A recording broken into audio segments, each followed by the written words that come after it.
네, 정치 현안 살펴보겠습니다. 전재수 더불어민주당 의원, 김정재 국민의힘 의원 자리에 함께하고 계십니다. 두 분 안녕하십니까? 반갑습니다. 네. 먼저요, 이재명 지사가 뭐 과반 득표로 할 것인지 아니면은 이낙연 전 대표가 추격을 할 것인지 이런 전망들 속에 뚜껑을 막상 열어보니까 이제 대전 충남 지역입니다. 과반을 넘겼습니다. 대세론 이게 굳혀가는 겁니까? 그러니까 이제 저도 좀 취재를 해봤는데요. 네. 굉장히 이제 서프라이즈급입니다. 이재명 캠프도 놀라고, 이낙연 캠프도 좀 놀라고, 또 정세균 캠프도 놀라고, 이제 모든 캠프들이 사실 다들 놀라는 네. 그런 결과가 나왔습니다. 왜 그러냐면은 이게 사실은 이제 투표를 하시게 되는 분들이 권리당원하고 대의원이거든요. 그러니까요. 그러면 특히 이제 대의원들 같은 경우는 숫자는 물론 얼마 안 됩니다만은 지역위원장이나 그 지역의 현역 국회의원의 영향을 받을 수밖에 없는 분들로 구성이 돼 있고 대의원도 마찬가지거든요. 그렇죠. 그런 측면에서 보면은 당에서 오랫동안 활동을 해왔던 이낙연 후보나 정세균 후보가 지역위원장을 사실은 이제 많이 이제 캠프로 많이 이제 참여를 시켰거든요. 네. 그런 측면에서 이제 이재명 후보가 40% 중후반 정도만 해도 굉장히 이게 성공한 결과다. 이렇게 예측을 했는데 50%를 훌쩍 넘어갔습니다.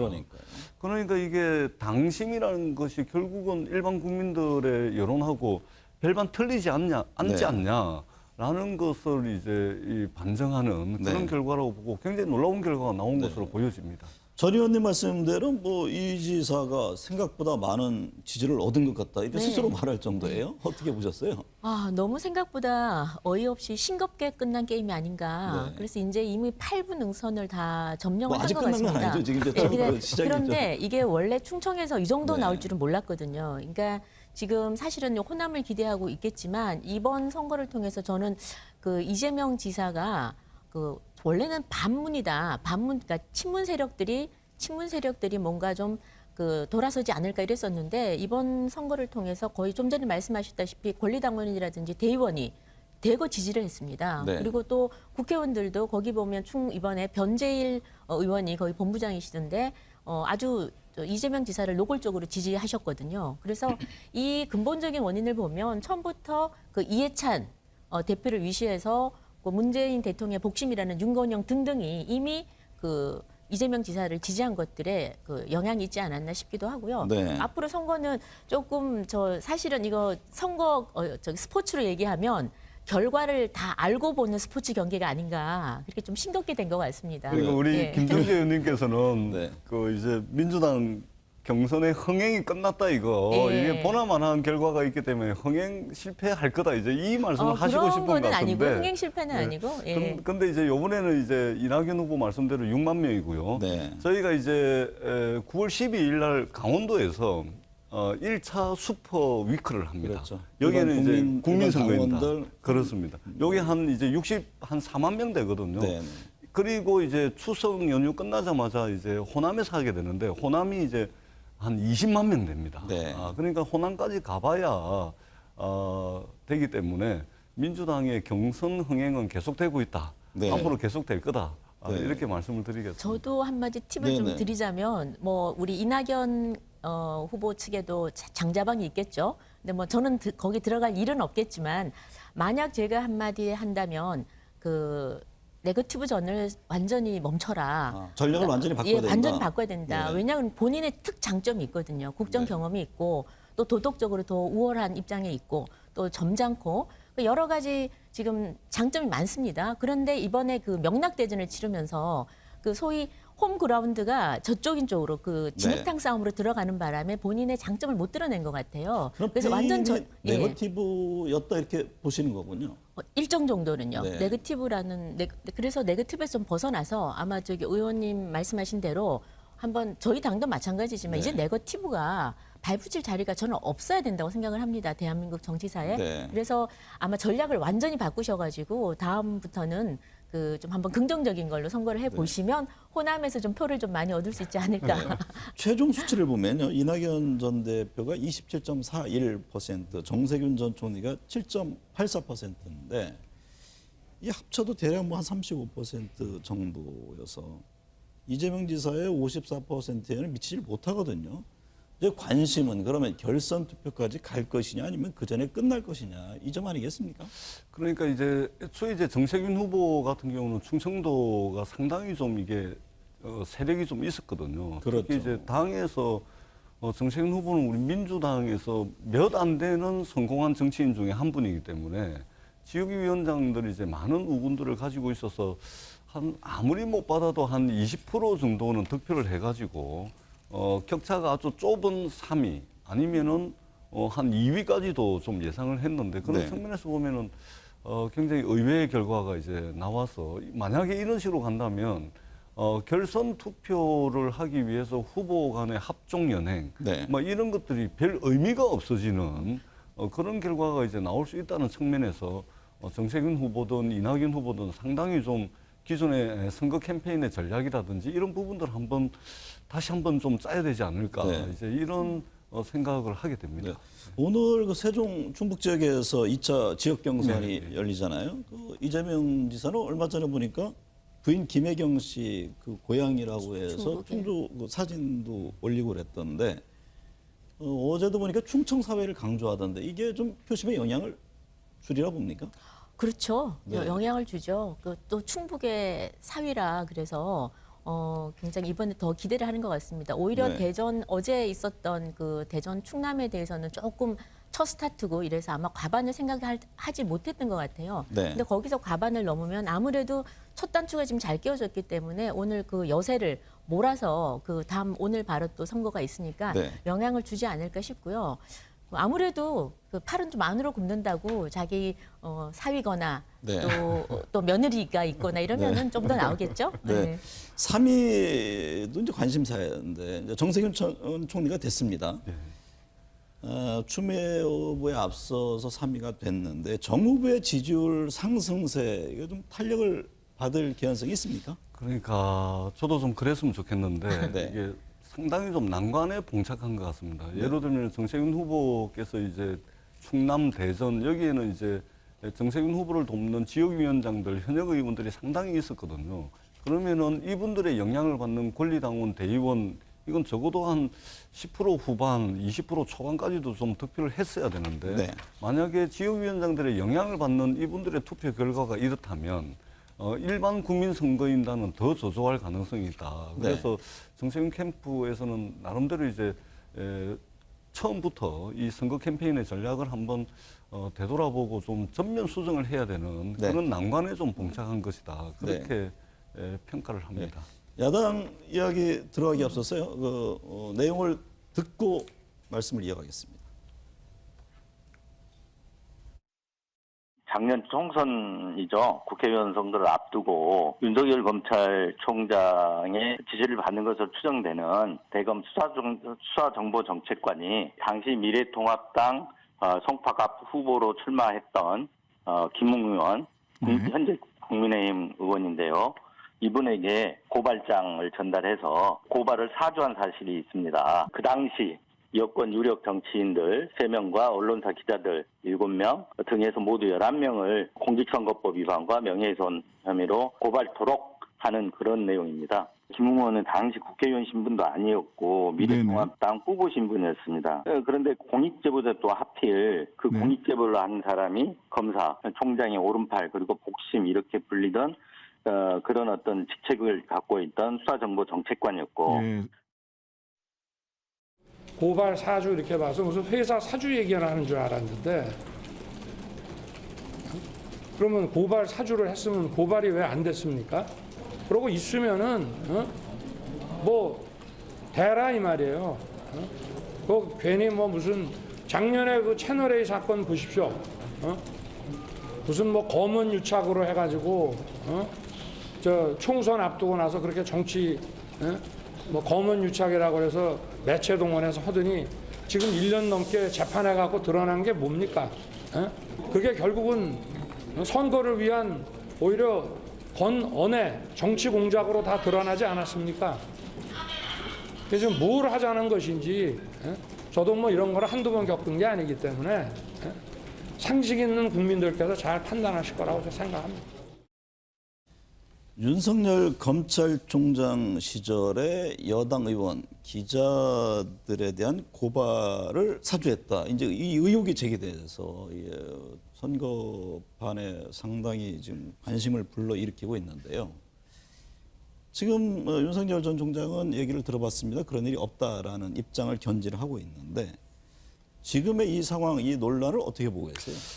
굉장히 심각하죠. 네. 네, 아주 심각한 일이 이제 벌어졌다라고 보고요. 물론 이 모든 전제는 수사를 통해서 또는 감사를 통해서 밝혀져야 될 사실들이 많다라는 전제하에 좀 말씀을 드리자면, 네. 저거를 윤석열 총장은 할 수가 없죠. 만약에 손톱만큼이라도 이게 사실이라면 이것은 민주주의 근간, 국기를 흔드는 굉장히 중요한 일이거든요. 네. 왜냐하면은 국민으로부터 부여받은, 국민으로부터 위임받은 권력을 자기 호주머니에 공깃돌처럼 써버린 거거든요. 네. 그렇기 때문에 이것은 대한민국이 민주공화국이라는 것을 정면으로 부정하는 일이기 때문에 굉장히 엄중한 일이기 때문에 인정을 할 수가 없는 것이죠. 그리고 네. 제가 조금 전에도 화면에 봤듯이 윤석열 총장에게, 후보에게 좀 아쉬운 게 이 자세와 태도입니다. 그러니까 국민들은 뭐냐면 의혹은 의혹대로 나중에 뭐 사실관계가 밝혀지겠지만 네. 그것에 대해서 대응하고 설명하고 소명하는 윤석열 후보의 자세와 태도가 저는 조금 전에 화면에서도 봤지만 상당히 문제가 있는 겁니다. 마이크 앞에, 언론인들 앞에 기자들이 어떤 현안에 대해서 질문을 하면 그 마이크 앞에 서서 말을 하는 것은 국민들을 상대로 말을 하는 겁니다. 근데 네. 저 보세요. 대라 이 말이에요. 뭐 이런 식으로 따지듯이 또 뭘 하자는 것인지 이러면서 화를 내고 있습니다. 네. 이 국민들에게 화를 내는 겁니다. 오히려 윤석열 후보가 소상하게 설명을 하고 의혹이 있으면 뭐가 의혹이 있는지 논리적으로 설명을 하면 되는 건데 네. 그런 이야기는 하나도 없이 대라 이거예요. 뭐 이런 식으로 이제 대응을 하는 겁니다. 자세와 태도가 상당히 저는 좀 불량합니다. 네. 그렇기 때문에 이 문제가 있고 그다음에 정치 공작이라고 이야기를 하는데요. 정치 공작이라는 것은 어떤 목적을 가지고서 어떤 사람들이 모의를 했다는 건데 지금요 등장인물을 한번 보세요. 등장인물. 이진동 기자, TV조선 출신이죠. 네. 그다음에 손준성 검사, 김웅 검사, 윤석열, 김건희, 한동훈 이래 되어 있습니다. 이 등장인물이 다 이랬는데 누가 이 민주당 또는 청와대 법무부 검찰이 어떻게 정치 공작이 가능하겠습니까? 누구랑 어떻게 해서 어떤 목적을 가지고 했는지 이걸 설명을 해야지 그냥 뭉뚱그려가지고 정치 공작이다 이래버리는 것은 국민들에 대한 예의와 도리가 아니고 대통령이 되고자 하는 분의 자세와 태도가 아니다. 저는 이렇게 네, 어쨌든 이게 대선 전국의 뇌관이 됐는데 국민의힘에서는 이 문제를 어떻게 바라보고 있습니까? 실체 없는 마타도하죠. 저는 네. 정치 공세라고 보는데요. 왜 실체가 없다 그러냐면은 적어도 이런 주장을 할 때는 증거를 가지고 해야 됩니다. 그 먼저 그 고발 사주를 했다라는 손준성 검사가 그런 일이 없다는 거예요. 그다음에 또 고발 수사를 해달라고 자료를 전달했다는 김웅 의원도 기억이 없고 그때 총선 선거 열흘 전입니다. 처음 선거하는 사람이에요. 후보자로서 아마 정신이 없었을 겁니다. 그런 그리고 일이 그걸 없다가 아니라 전달할 기억이 없다. 기억이 이런 없다. 기억이 없다 해서 네. 다시 또 그런 일이 없다라고 했고 자료가 없다. 아무것도 없다라고 얘기를 했는데 그걸 또 만약에 처음에는 뭐 전달을 저희가 보통 법률지원단으로 하는데 법률지원단에 제가 정점식 의원과 다 확인해 본 결과 전혀 없다는 겁니다. 네. 여기서 가장 중요한 건 윤석열 당시 검찰총장이 이것을 지시하거나 또는 이 사건에 개입을 한 정황이 있느냐인데 전혀 증거가 없습니다. 적어도 이런 주장을 하려고 그럴 때는 이재명 지금 후보죠. 사건처럼 예를 들어서 형수 욕설을 했다. 그러면 녹음 파일이 있지 않습니까? 녹음 파일이 있고 또 형님 강제 입원을 했다. 그럼 판결문이라도 있습니다. 그리고 연예인 연문설 스캔들이 있을 때는 직접 여배우가 나서서 이야기를 했습니다. 이렇게 뭔가 직접적으로 될 수 있는 증거가 있어야만 이게 스타트를 할 수 있는 겁니다. 네. 그래서 이거는 지극히 마타도하고 정치 공세를 생각을 하고요. 또 그다음에 만약에 이게 정말 윤석열 후보가 관련이 됐다면 기사가 이렇게 안 나옵니다. 기사 제목을 보면요. 윤석열이 아니고 윤 검찰입니다. 윤 검찰 국힘의 고발 사주 이렇게 나옵니다. 네. 만약에 이게 진짜 개입이 됐거나 그런 정황이 정확하게 있다면 윤석열 고발 사주 이렇게 나와야 되겠죠. 그렇게 네. 지금 못 내는 거거든요. 그럼 그러니까 이 문제가 왜 어디에서 비롯됐다고 보세요? 지금 알 수가 없는 거죠. 거기에 네. 대해서 지금 검찰이 제가 생각해 여기서는 빨리 사실관계를 지금 감찰 지시를 했는데 네. 감찰 지시를 했고 저희 당에서도 전후관계를 파악하기 위해서 지금 검증단을 띄운다고 합니다. 그리고 내일 법사위도 열리고요. 네. 또 국회 차원에서 이거는 저는 뭐 국감이든지 뭐든지 할 게 있다면 저는 다 해야 된다고 봅니다. 네. 그리고 더불어서 지금 이 사건이 일어난 시기를 보면요. 도저히 이게 시기상 정권 관련 수사를 하기가 불가능한 때입니다. 이때가 언제냐면은 추미애 장관이 취임하고 한참 추운 갈등이 극에 달했을 때입니다. 네. 그래서 정권 수사를 하려고 하는 모든 검사들을 좌천을 시키고 하는 그런 소위 뭐 칼춤을 출 때입니다. 근데 추미애 전 장관은요, 그 네. 대목이 나왔으니까 SNS에서 지난해 3월 31일 채널에 검언 유착 보도가 나오자 4월 1일과 2일 사이에 윤석열 총장과 한동훈 검사장, 손준성 수사정보정책관 사이에 수십 통의 통화와 단체 카톡방 대화가 오갔다. 이런 아니, 표현을 했습니다. 아니 검찰총장하고 네. 검사장하고 전화는 수시때때로 하는 것이 너무 당연한 거죠. 네. 저희 국회의원과 보좌진이 하루에 저도 우리 보좌진과 어떤 이슈들이 있거나 평상시에도 수십 통의 전화를 합니다. 그리고 저는 여기서 뭐 카톡방에 대화가 오고 갔다 그러는데요. 정말 그 내용이 대화가 오고 갔다라는 거는 그 내용을 봤다는 건데 네. 그럼 증거로 그 대화 내용을 보면 이게 지금 그 고발 수사를 하라고 했는지 네. 하지 않았는지 알 수 있지 않습니까? 이걸 네. 까면은 될 것이고 저는 이걸 보면서 야 성적 오르면 너 그 컨닝한 거야라고 얘기하는 거하고 똑같다고 봅니다. 네. 전화했다고 해서 그 당시에 이런 그 고발 사주가 있었다. 이건 말이 안 되죠. 지금 네. 민주당에서는 이 부분에 대해서 분명 규명을 해야 된다는 입장이잖아요. 예, 예. 그죠? 우리 김정재 의원님께서 너무 앞서 나가십니다. 만약에 그렇게 단정적으로 말씀을 하시면 이거 마타도다, 정치 공세다 이렇게 너무 이렇게 단정적으로 말씀을 하시면 이게 나중에 그 말을 주워 담기가 어려워집니다. 지금 제가 말씀을 드렸듯이 사실관계는 밝혀져야 됩니다. 그런데 지금 정황상 있잖아요. 정황상 이 가장 이제 이 의혹의 중심에 서 있는 손준성 검사는 이 보도가 나오자마자 그 다음날 연차를 내고 사라져 버립니다. 김웅 의원은 있잖아요. 말을 몇 번 바꾼 데다가 이 보도되고 난 뒤에 이분도 지금 두문불출 잠적을 해버렸어요. 기자들 전화도 안 받고 지금 이 잠적을 해버렸습니다. 그 다음에 윤석열 후보는 국민들한테 협박하듯이 막 화를 내고 있습니다. 그러니까 이게 이 문제가 불거지면 있는 그대로 소명하고 설명을 하면 되는 건데 연차 내고 도망가버리고 잠적해버리고 전화도 안 받고 두문불출해버리고 이 전반적으로 이게 지금 돌아가고 있는 형국 자체가 뉴스버스에서 보도한 이것이 상당히 개연성이 있고 그럴 가능성이 많다는 겁니다. 만약에 이게 사실로 밝혀지면 1997년도에 있었던 총풍 사건이라든지 여러 가지 이제 이전에 정보기관들, 기무사라든지 국가정보원을 통해서 벌어졌던 정치 공작일 가능성이 상당히 많고 그렇기 때문에 이것은 수사를 통해서 철저하게 밝혀져야 네. 된다고 저는 생각을 합니다. 배우를 놓고도 지금 네. 공방이 네. 오고 하는데 뭐 조국 전 장관 추종 세력에 제보한 것 아니냐 이런 추측부터 야당 내 인물 등 다양한 지금 얘기들이 나옵니다. 근데 정작 이진동 그 뉴스버스 발행인은 제보는 국민의힘 인사고 이게 서서히 드러날 것이다. 또 이런 얘기를 그러니까 했단 말이죠. 국민의힘 인사인데 서서히 드러날 것이라고 하지 말고 네, 네. 국민의힘 누구다라고 얘기를 하면 되는 겁니다. 지금 그 이진동 기자 아까 뭐 조선일보 출신이라고 그랬는데 출신이었죠. 네. 이었는데 지금은 아닙니다. 다른 또 회사에 있다가 조선일보 잠시 들어갔다가 뭐 결국 어떤 이유에서인지 모르는데 지금은 아닙니다. 그런데 이분이 박근혜 그 적폐 세력 몰 때 제일 선봉에 섰던 사람입니다. 그리고 이분께서 지금 내는 이번 그 뉴스버스 기사가 저는 왜 지금 이 시점에 나와야 되는지 그리고 모든 기사가 모두 다 그렇다고 들었다. 네. 추측성 기사입니다. 모두 다. 하나도 사실을 적시하는 게 없습니다. 네. 그래서 이 부분에 대해서 저희가 온 국민이 또 이런 모든 여야의 대권 후보들 그리고 우리 정치인들이 이런 추측성 그 말에 다 놀아나는 게 아닌가라는 게 우려스럽고요. 네. 그다음에 조금 전에 우리 그 전재소 의원님 말씀하셨다시피 지금 손 검사라든지 김웅 의원께서 연락이 안 된다고 그러시는데 저는 충분히 이해합니다.